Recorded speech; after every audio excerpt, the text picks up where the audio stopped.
Dialogue. Bring your characters to life. Dialogue is a great way to bring some excitement to our characters.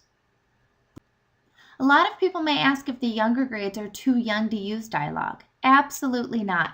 Never underestimate what your little sponges will soak up. The younger grades are all about introductions. Introduce them to dialogue and other writers' crafts and see what they can do.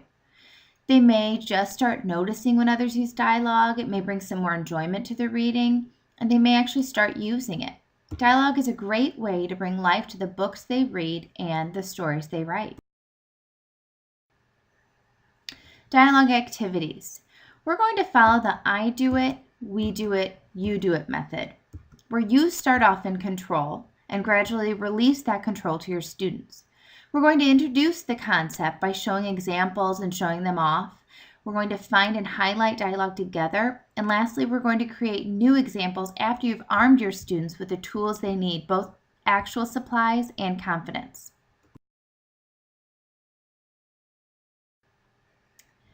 To introduce dialogue, I love using highlighter tape.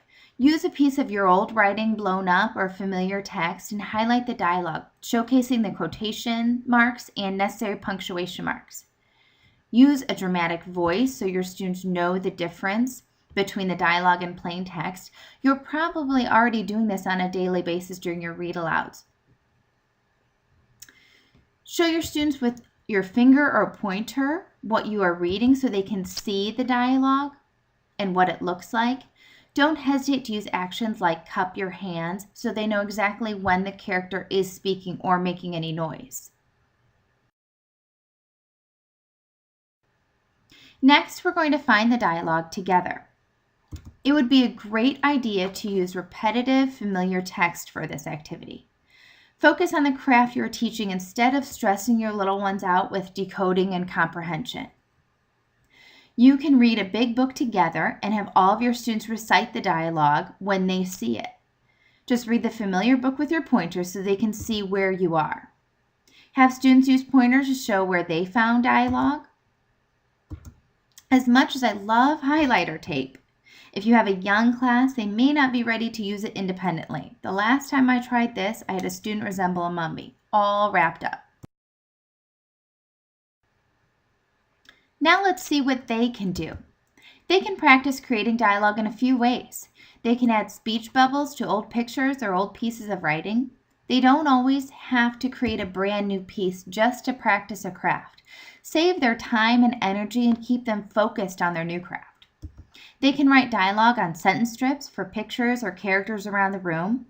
They can create paper plate masks held up with popsicle sticks and talk for the character. This is just cementing the idea that our characters talk and make noise. Before you know it, you're going to see dialogue pop up in your students' writing.